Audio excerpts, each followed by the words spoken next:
Alors l'Open de Morigny avec le gagnant du Grand Prix de cet Open, Jonathan, félicitations déjà. Merci. Alors on a assisté à une belle finale, je dois te le dire, et avec beaucoup de rebondissements, notamment à la belle. Explique-nous cette partie. La partie, après, moi on va dire que j'étais confiant jusqu'au bout. Après j'ai loupé des billes. On va dire la belle, je casse, je rentre et le jeu était pas très bien pour fermer même. Il fallait démarrer sur un bille sur bille et après savoir se replacer derrière. Je loupe le bille sur bille. Lui qui a l'avantage et même très bien ce qu'il lui fait le coup parfait. Alors, je te coupe, mais le bille sur bille, on en a parlé. Pourquoi ce choix si fort? Pourquoi la claquer? Pour ressortir ton autre rouge? Pour ressortir un peu la rouge et si au cas où on va dire au cas où que je la sors pas assez pour moi, je pensais aussi pour jouer l'autre rouge de l'autre côté. Au cas où j'avais une deuxième solution, que si je la poussais seulement et que je sortais pas la rouge, j'allais pas sortir là. Si je jouais la dernière rouge en bas où il y avait tous les jaunes, pour ressortir c'était plus compliqué que. C'était plus compliqué, mais par contre, tu savais très bien que c'était le coup qui allait te faire gagner ou au moins prendre la bonne décision. T'avais que ça à faire de toute façon. Non, au début j'hésitais sur la jaune à la place de faire la jaune puis rouge, mais je peux mettre la blanche, c'est con de mettre la blanche en faisant l'appui. Parce que si je rentre, le mieux c'est les jaunes même. Mais si je rentre la première jaune où je tente le bille sur bille, j'ai ma deuxième jaune qui colle les bornes, elle est morte. Donc Elle est morte et elle passe que d'un côté. voilà, ouais. Et après, il faut y revenir, etc. C'est compliqué. C'est très Mais compliqué. à ce moment-là, donc tu sais que si tu le loupes, il peut y avoir sentence. Ouais, je pense. Ouais. Parce que je pensais pas non plus louper, donc je voulais surtout la mettre, le bille sur bille. Donc. Donc on a remarqué aussi, pour t'avoir interviewé, que c'était sous tension, que tu as fait cette belle, alors qu'avant tu as bien déroulé, tu avais un bon gestuel, un bon mental, tu as loupé une bille au milieu qui t'a fait peur, ou qu'est-ce qui s'est passé dans ta tête à ce moment-là? Non, non, non, ça m'a pas fait peur ni rien. C'est juste que en fait, quand je loupe la bille au milieu, c'est la bille au milieu finesse, tu parles? La bille au milieu qui te permet, finesse au milieu et que tu loupes, et qui donne l'opportunité à Christophe de reprendre la main. En fait, je peux faire la finesse, mais en même temps, je suis obligé de taper une de ces rouges. Et si je la tape vraiment assez forte, et si je tape mal la finesse, je peux envoyer la blanche dans la merde de l'autre côté en fait. Donc j'ai dit je vais la taper plus doucement. Mais en fait, j'ai vraiment trop bien pris la bille. Elle n'est pas rentrée vraiment quoi, à 5 mm, elle n'est pas rentrée.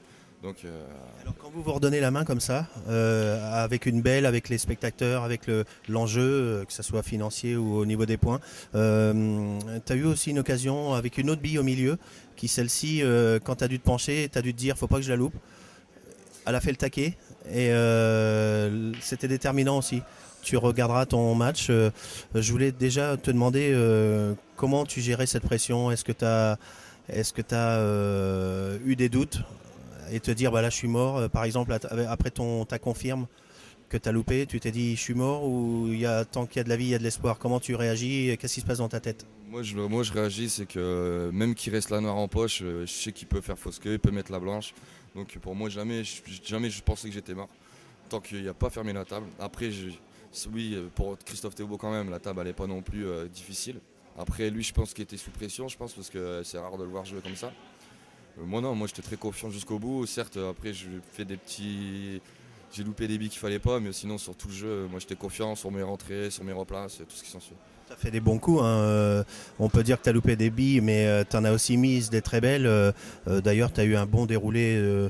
Le début de match était parfait. Enfin bon, tu ne l'as pas lâché et tu as même pris le devant. Donc bravo déjà. Et qu'est-ce que tu penses maintenant du score? Tu reviens dans les 4 premiers, tu vises le Grand Prix l'année prochaine, ça y est, c'est... Comme je l'ai dit à l'Open précédent, oui, là, je vise le Grand Prix. Après, je pense que si je suis en Grand Prix, ça va m'aider à continuer la fait basse. Mais après, je ne suis pas encore sûr non plus. Il faut voir aussi avec le petit qui me manque. Comme j'ai dit dernier Open, à voir comment ça va se passer, si ça va bien, si ça me manque. Parce que faire beaucoup d'Open dans les mois, c'est quand même beau. C'est difficile, hein, l'ouverture de la double licence. On peut parler aussi des déplacements, on peut parler des défraiements, ce qui n'est pas le cas de tout le monde. Il y en a qui peuvent être proches du centre. Bon, toi, c'est dans le nord. Est-ce que tu as pris conscience quand même que ces 2 dernières dates t'ont été favorables parce que tu as gagné l'Open et maintenant le Grand Prix? Ça te rebooste pas un petit peu le moral, ça? Si, ça me motive. Parce que depuis le début de saison, que ce soit en effet B ou en effet bas, c'était pas trop ça. Puisque je m'entraîne pas ni rien, alors que je pourrais, mais certes, je joue pas à mon niveau. Et là, gagner l'Open plus gagner le Grand Prix, là, ça me motive très bien pour la suite, que ce soit en effet basse, que ce soit en effet B, en espérant toujours faire des résultats. De toute façon, on compte sur toi pour faire les bons choix, que ce soit familiaux ou autres, au niveau du travail. En tout cas, nous, on s'est connus encore plus cette année parce que tu fais partie des Blackbirds. Les Blackbirds, d'ailleurs, tu peux nous en dire un mot, la Coupe de France. Tu as été dans le dernier carré. Qu'est-ce qui s'est passé à la Coupe de France samedi donc? On va dire, on a été à la belle en double avec Steph. Donc après, j'ai joué ma dernière jaune avant que lui joue pour qu'il me replace sur noir. J'ai tiré un petit peu trop fort, mais bon, les bières ils roulent donc c'est pas grave. Lui qui pouvait me replacer aussi. Il a tiré aussi nickel, mais sauf qu'il a mis un effet sans faire exprès, certes. Donc il a fait la même chose que moi. Donc je me retrouve finesse sur noir, pareil, donc difficile. Elle est jouable à combien de pourcents? Elle est jouable à 100%, mais après. Je veux dire, pour la rentrée. Elle est très compliquée. Une chance sur deux. Non, je pense que tu peux la mettre 10 fois sur 10, mais c'est juste le moment-là, il faut la mettre. Après, c'est quand même la belle, on joue les Scorpions, c'était beau en face avec Tony. Après, voilà, moi j'ai jamais fait demi-finale de Coupe de France, là c'est la première fois que je le fais. Certes, après, j'ai pas loupé la noire à cause de ça, c'est juste que, voilà, après, ils ont peut-être mérité, parce qu'on doit perdre 4-0. On a la chance que ça s'est bien déroulé pour revenir à 2-2. Après, on reprend l'avantage, ils reviennent devant. Donc, non, franchement, ça va, pas très déçu. Demi-finale, c'est déjà bien. C'est super bien même. Moi en travaillant, je suivais vos pronostics et vos matchs au fur et à mesure.